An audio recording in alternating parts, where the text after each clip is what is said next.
Feliz Dia das Mães, em nome de Cristo Jesus. Amém? Que alegria nós estarmos aqui nessa manhã de domingo.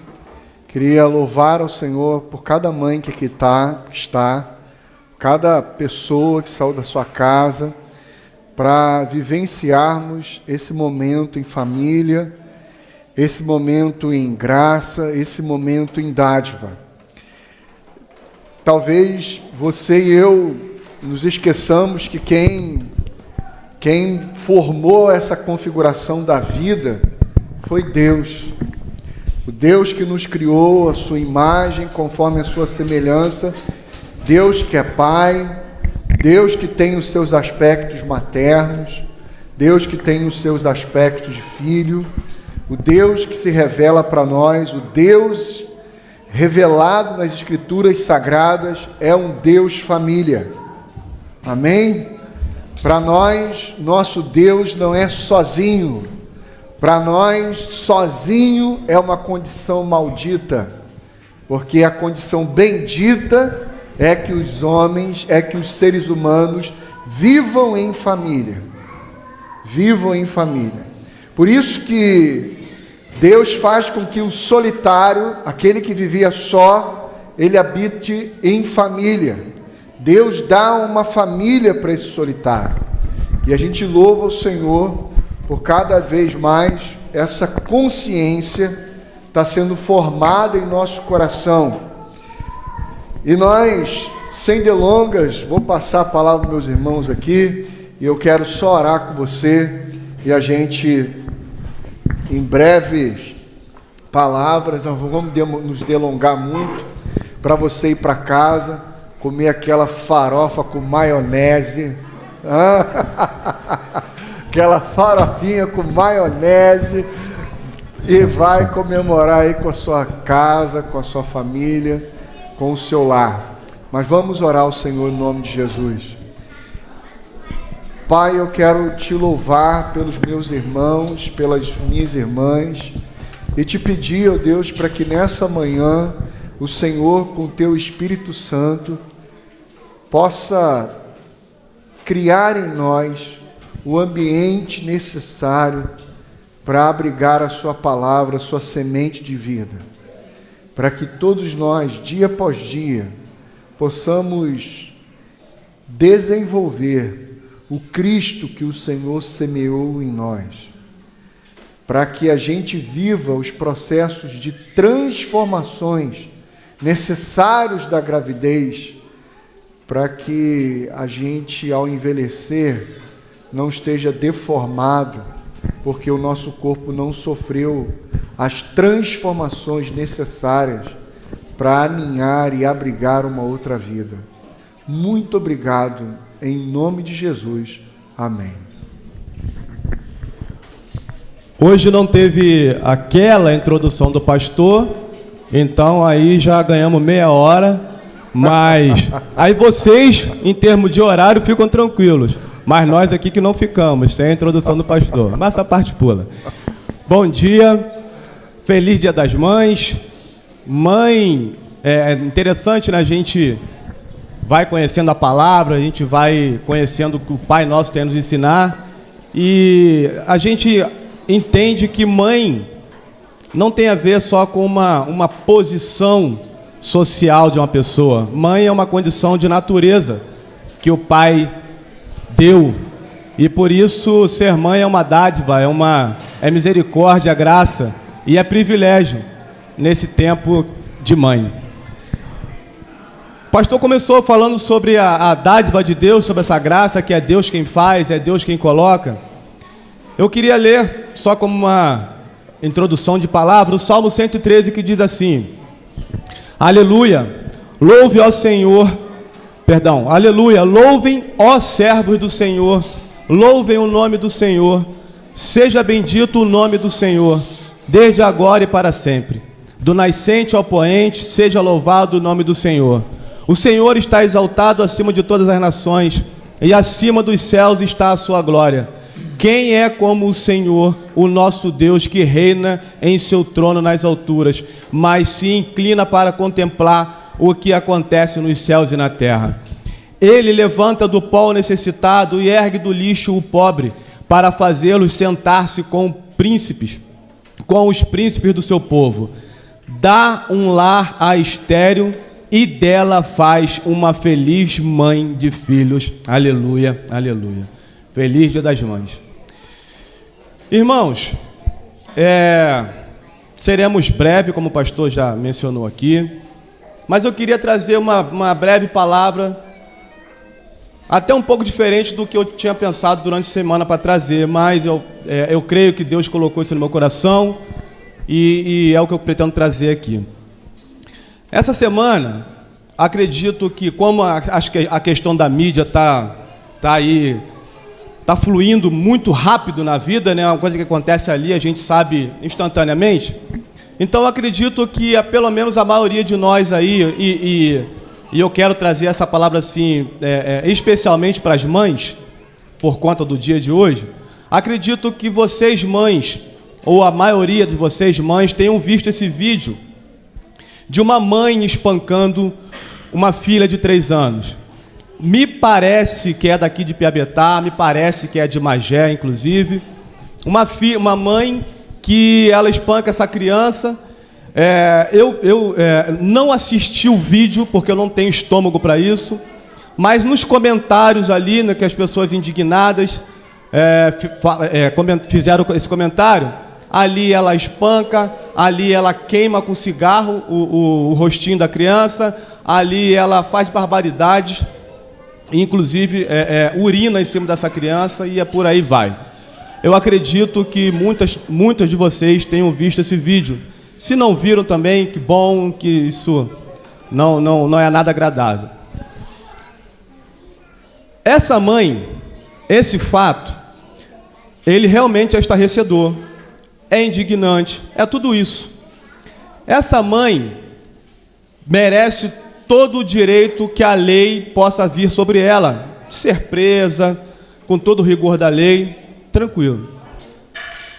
Essa criança provavelmente pode ficar com marcas no corpo.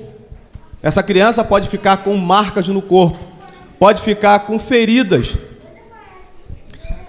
Mas essa criança, sendo bem cuidada, sendo bem tratada, essa criança tendo apoio, essa criança tendo todo o cuidado daqui para frente, provavelmente isso até passe. Provavelmente isso passe. E ela, em nome de Jesus, vai ficar tudo bem com ela. Só que eu queria tentar, porque provavelmente a gente, por ter ficado indignado, e falou muitas coisas. A gente assistindo um vídeo como esse, se alguém aqui assistiu, quem assistiu, você assiste aquelas cenas ali e fica indignada, inclusive falando que aquela ali não é mãe. Inclusive que ela é de animal para baixo. Desculpa a expressão aqui mais chula. Mas, com indignidade, a gente vai falando coisas ali por conta das cenas, realmente são cenas terríveis. E eu queria trazer rapidamente aqui uma breve palavra, tendo em vista essas cenas do vídeo, e o que a gente vai ler aqui um pouquinho sobre uma autora, uma personagem bíblica aqui chamada Ana, que a gente vai encontrar lá em 1 Samuel, 1 e 2 Samuel. Ana é a mãe do Samuel, do profeta e juiz Samuel, casada com Eucana. Nessa época lá, estava tudo certo, lá Eucana tinha 2 mulheres, Penina e Ana. A Ana não tinha filhos e Penina tinha. E dali discorre uma história, que talvez a gente converse um pouco mais tarde. Ana não tinha filhos, Penina tinha. Aí acontece que, como introdução aqui, capítulo 1 de 1 Samuel, havia certo homem de Ramataim, Zufita, dos montes de Efraim, chamado Eucana, filho de Jeroão, neto de Eliú e bisneto de Tou, filho do Efraimita Zuf. Ele tinha 2 mulheres, uma se chamava Ana e a outra Penina. Penina tinha filhos e Ana, porém, não tinha. Pulei para o versículo 9.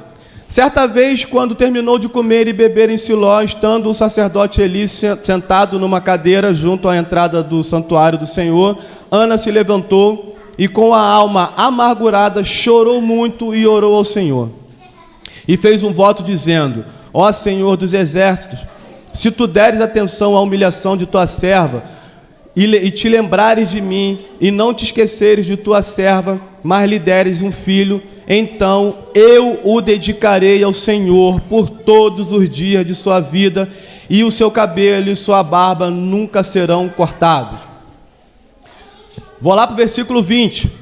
Assim Ana engravidou, e no devido tempo deu à luz um filho, e deu-lhe o nome de Samuel, dizendo: eu o pedi ao Senhor. Versículo 28. Por isso agora eu o dedico ao Senhor, por toda a sua vida será dedicado ao Senhor. E ali adorou ao Senhor. Essa mulher do vídeo, ela fez barbaridade com essa criança. A Ana orou por uma criança. Olhando o vídeo, você fica indignado, condena e fala, inclusive, que essa mulher não é mãe.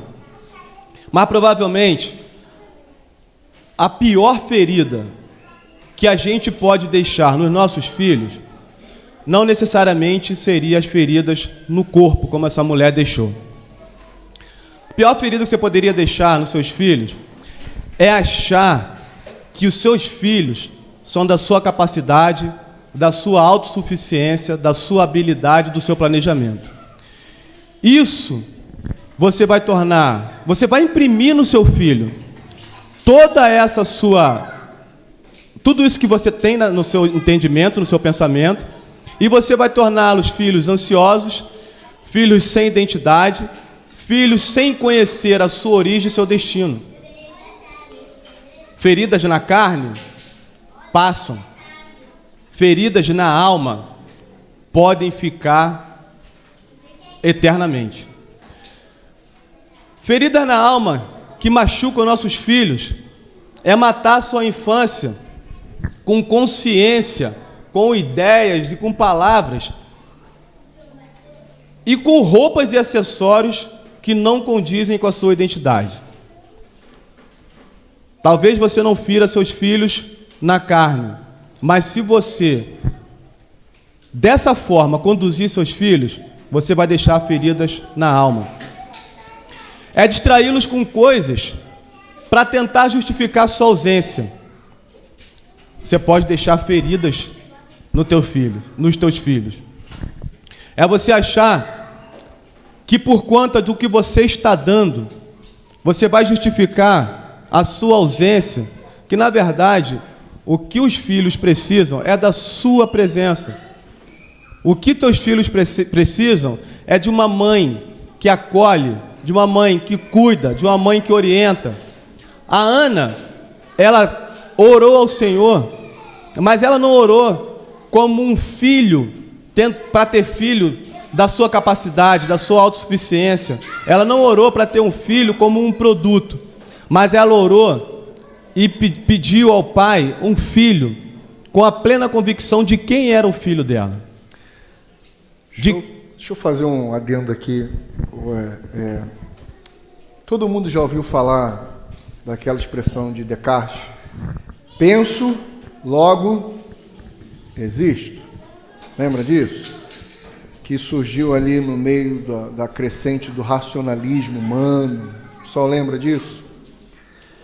Daí para frente, esse ser humano, ele foi se desprendendo, ou foi tentando se desprender desse universo das emoções e das relações pessoais. O ser humano foi acreditando que a vida podia ser regida por uma racionalidade, e que esta racionalidade, ela poderia ser desprovida de sentimentos, de pensamentos que nos levariam mais a um campo das emoções. Como se fosse possível um ser humano ter uma razão que não fosse afetada pelas emoções. Alguém já viu essa expressão? Eu sou muito racional. Alguém já viu isso?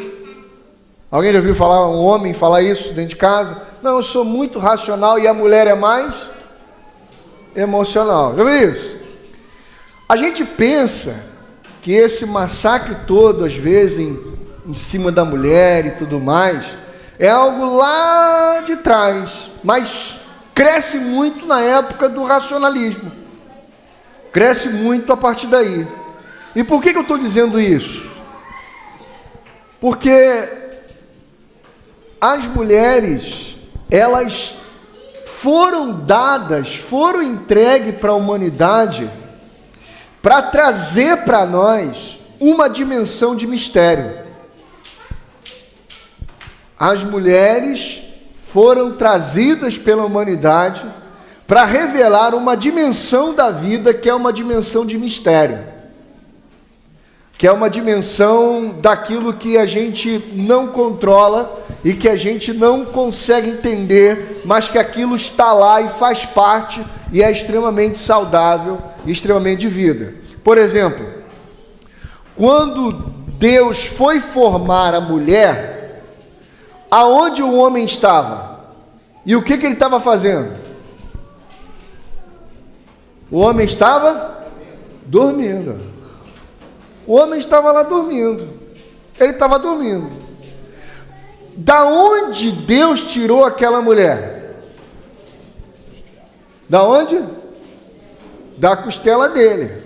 Quando Deus criou a mulher, Deus havia criado a mulher junto com o macho. Mas quando Deus foi formar o ser humano, Deus não formou o ser humano junto com o macho. Você não via visível. Quem foi formado primeiro, o homem ou a mulher? Quem foi formado primeiro? O homem. Mas quem foi criado primeiro, o homem ou a mulher? Foi criada a relação. Amém, irmão? Então, quando você vai ver o processo de formação, existe um mistério. E esse mistério quem traz? Quem é que traz a dimensão misteriosa da vida? Quem é que traz? A mulher, irmão.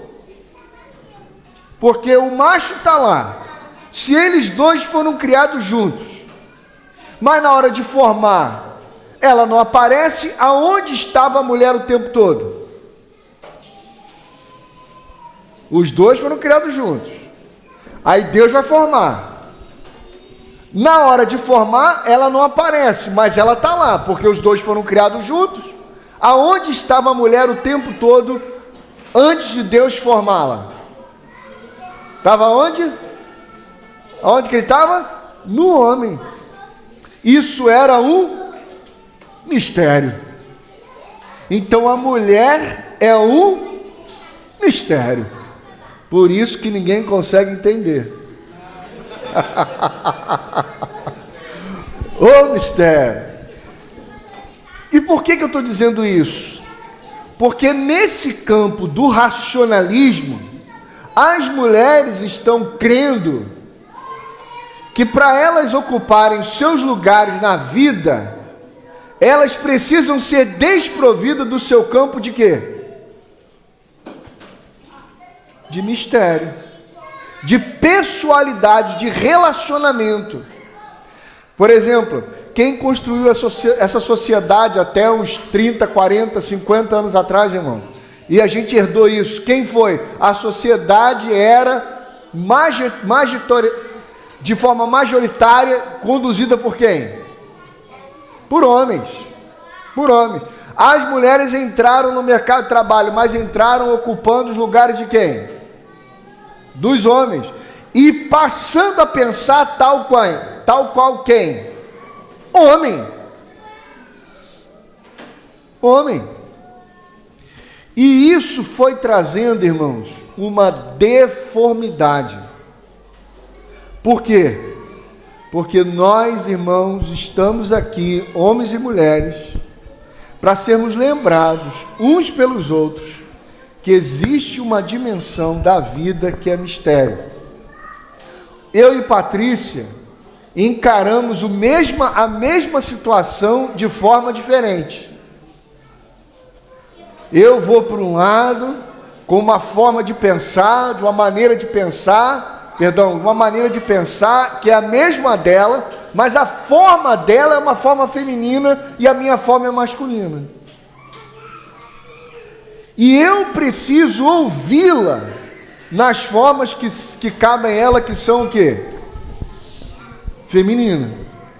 E ela precisa me ouvir nas formas que são o quê? Masculina. E isso se completa. Porque não existe esse negócio de mais racional e mais emocional. O ser humano é um ser completo, dotado de razão, que é afetado pelas suas emoções, e que tudo isso faz da gente um ser humano. Que uma coisa não contradiz a outra.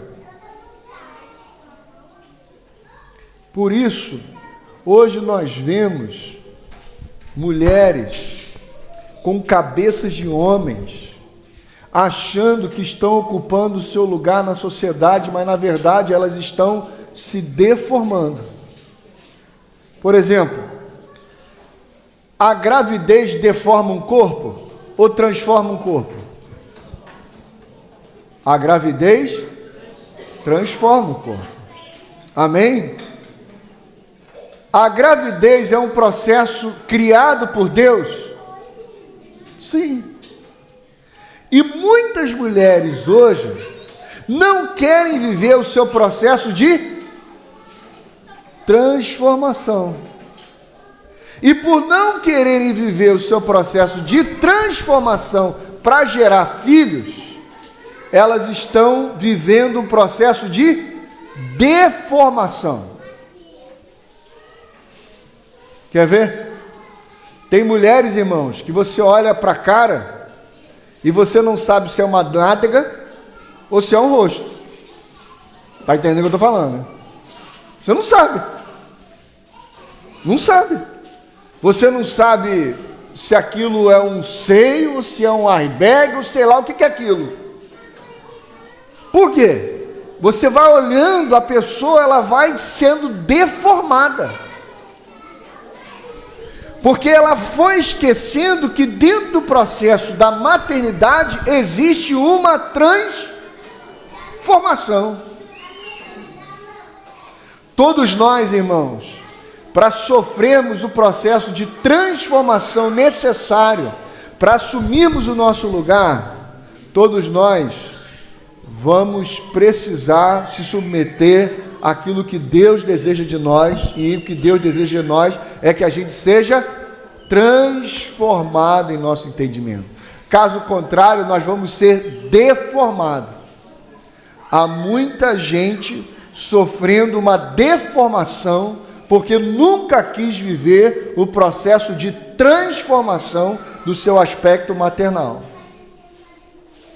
Claro que eu usei só o campo estético, brincando, mas para revelar que muitas vezes você vai ver pessoas já com idade, podendo ser um avô, podendo ser uma avó, podendo ser alguém que inspira confiança, alguém que inspira sabedoria, alguém que inspira amparo, alguém que inspira envio, alguém que inspira figura de segurança, mas pessoas tão infantilizadas, tão ocupadas de si mesmo, que quando você olha no alto da sua idade, você fala, gente, que coisa escrota. Perdão da palavra. Porque deveria estar ocupando um lugar de sabedoria, deveria estar ocupando um lugar de discernimento, deveria estar ocupando um lugar de orientação, não está vivendo como se a vida fosse um fim de semana, como se a vida fosse, vamos lá viver, porque a gente não sabe o que vai ser amanhã e pronto, acabou. E não são figuras de orientação para os filhos, para os netos, não são figuras cujos netos olham e veem assim, eu quero me inspirar no meu vovô, eu quero me inspirar no meu pai, eu quero se inspirar na minha mãe. Vai lá. Com essa mente transformada, com essa mente onde você não está preocupada com o teu corpo, mas ocupada com essa transformação de mente, você precisa crer que, como diz Tiago, toda boa dádiva e todo dom perfeito vem do alto, descendo do Pai das luzes, que não muda como sombras inconstantes. Creia que os filhos são bênçãos, misericórdia e graça do Pai deles. Não tem a ver com sua capacidade, com sua habilidade, mas tem a ver com graça. E por isso, você precisa ter a consciência de quem é o Pai deles. Então crie, eduque e imprima nos teus filhos a verdadeira origem de quem eles são. Imprima nos filhos a maturidade, respeitando a idade deles, respeitando o tempo deles. A sua presença como geradora, a sua presença de como quem envia, de quem educa, e com sabedoria, isso vai fazer toda a diferença na vida dos teus filhos. Adote o filho. Lembre-se que o teu filho não tem a ver com sua capacidade e habilidade, mas adote, lembrando, tendo a consciência de quem é o pai dele, quem é o pai dos teus filhos. E crie teus filhos e eduque, direcione, sabendo de quem ele é, sabendo da tua origem, do seu destino. Adote também aqueles filhos que aparentemente não são seus. Adote aqueles filhos que aparentemente você poderia falar que não tem nada a ver contigo, mas são filhos, porque nós conhecemos o pai deles. A gente vê aqui muito exemplo. Graças a Deus a gente tem visto muito exemplo de mães que adotam. A gente viu a Loiane mencionando com prazer de que ela é mãe, que aparentemente quem olha distraído não a enxerga como mãe, mas quem acompanha, quem vive, quem convive e quem é da família enxerga ali uma verdadeira mãe. E louvado seja Deus, porque a gente tem visto e tem vivido e convivido com mães que estão adotando, mas que a gente precisa dar continuidade nisso, amadurecendo cada dia mais, para que a gente possa conhecer o pai dos nossos filhos e assim conhecendo e a gente nos conhecendo, para que a gente possa gerar cada dia mais vidas e vidas em plenitude. Bom, irmãos, bom dia. Eu queria enfatizar um outro aspecto aqui para a nossa reflexão. Nós temos aprendido, nós temos conhecido que o Pai, ele deu determinados aspectos masculinos e determinados aspectos femininos. Mas nós temos visto também, dentro de todo o contexto da formação da família, de que nós começamos lá em Gênesis, vendo isso, que esses aspectos paterno, o aspecto paterno e o aspecto materno não estão presos ou limitados especificamente ao masculino e ao feminino. E aí eu queria ler um texto aqui só para exemplificar. Paulo, por exemplo, todo mundo que olhava para ele via o quê? O aspecto masculino em Paulo. Mas Paulo, falando aos Gálatas, lá no capítulo 4, versículo 19, ele diz assim: meus filhinhos, novamente eu estou sofrendo dores de parto por sua causa, até que Cristo seja formado em vocês. Então Paulo está dizendo para os Gálatas que em Cristo, na formação da família, ele que manifesta os aspectos masculinos, também manifesta o aspecto materno, sentindo dores de parto. Naturalmente, um homem não sente dor de parto, né? Tem até uma história, pastor, lá na França, que os franceses dizem que para as mulheres para as mulheres entenderem o que é a dor do parto, é só ver um homem com dor de cabeça. que é mais ou menos a mesma relação, um homem com dor de cabeça ou uma mulher tendo filho, no aspecto natural. Mas Paulo diz que há um aspecto materno, que ele está tendo dores de parto até que Cristo seja formado lá naquela comunidade dos Gálatas. Em outro texto, aos Coríntios, Paulo também fala. Primeira carta aos Coríntios, no capítulo 4, versículo 15,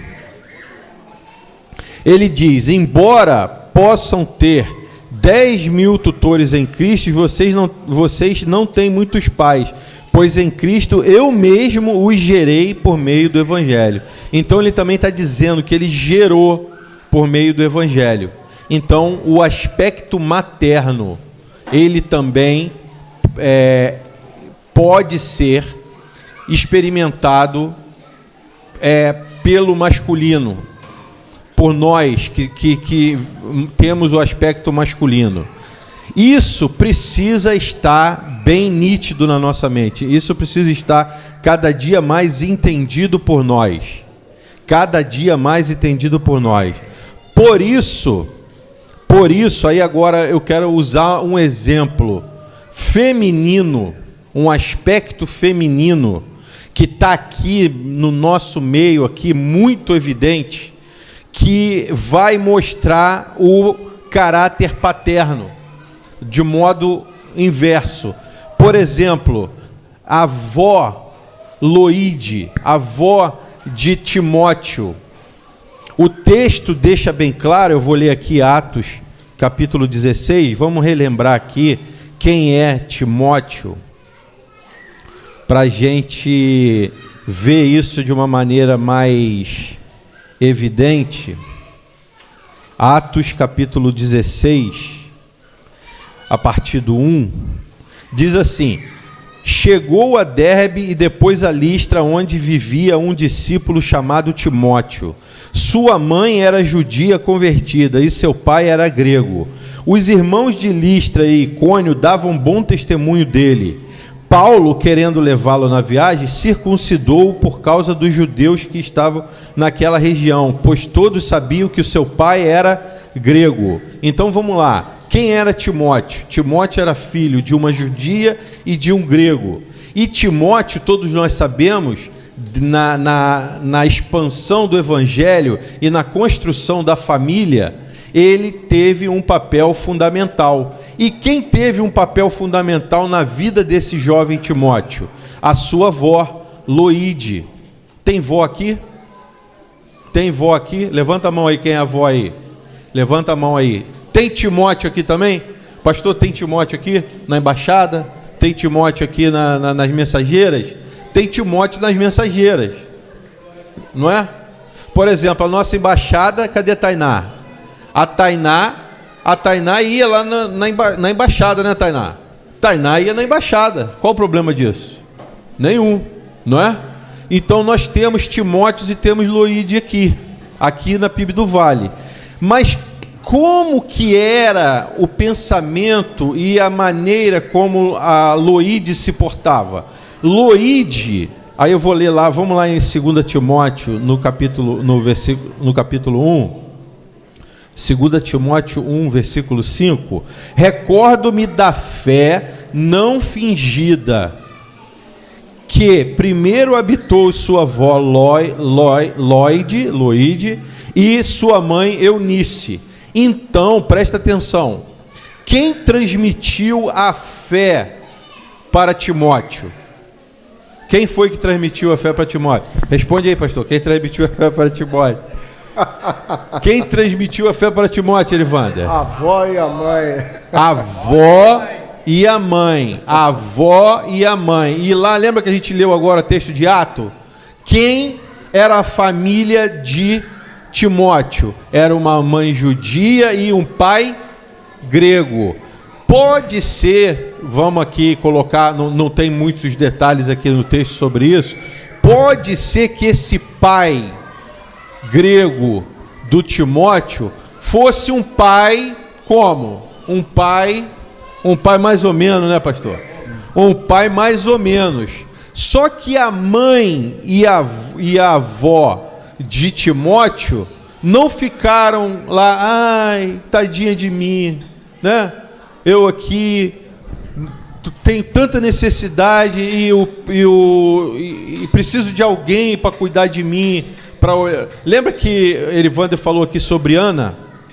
Que Ana orou para Deus dar a ela um filho. E depois, quando Deus deu esse filho a ela, ela fez o que com o filho?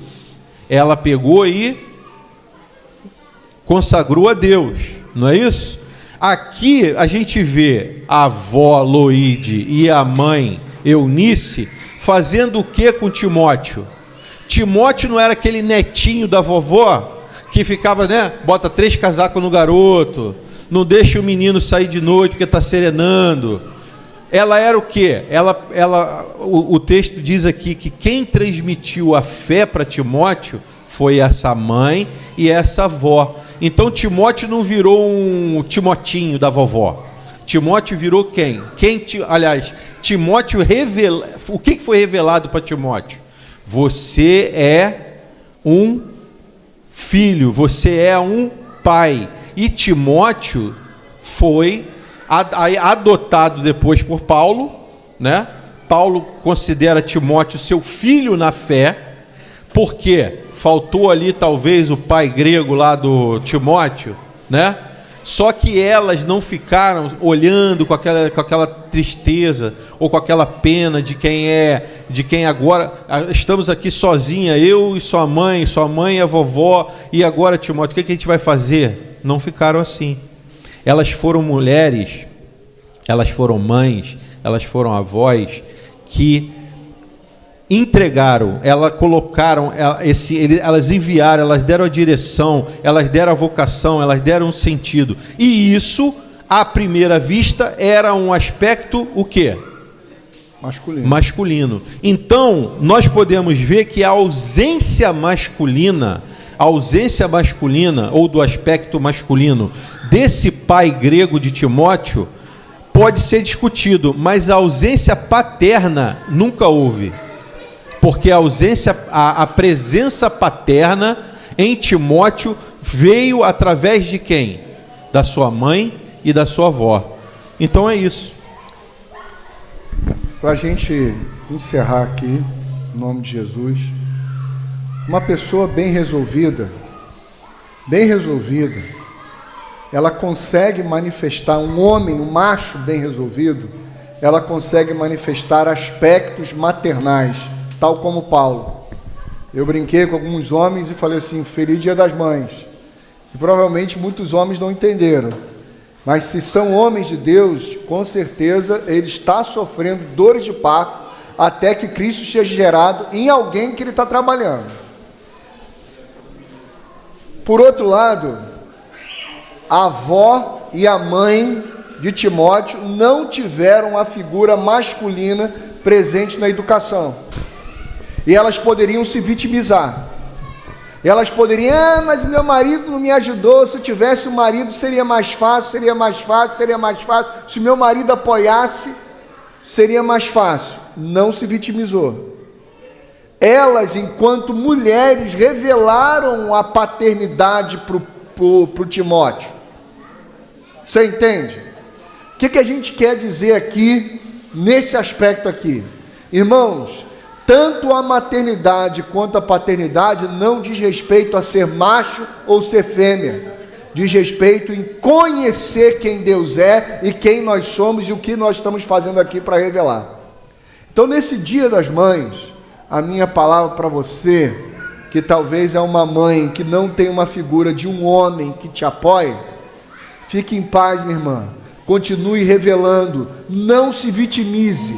Não fique com pena de você mesmo. Assuma o seu lugar de revelar a paternidade. Agora você que é um homem que está aí também lutando para revelar Deus para sua casa, e a sua mulher, sua esposa, é uma íngua. Não se vitimize. Garre firme. Assuma tanto os aspectos maternais quanto os aspectos paternais, porque isso não tem a ver com ser macho e nem ser fêmea, e sim conhecer a Deus e o que nós estamos fazendo aqui para revelar. Que o Senhor Jesus, nesse dia, possa iluminar a você e a mim e te enviar, tanto para os aspectos maternos, quanto para os aspectos paternos, em nome de Jesus. Amém.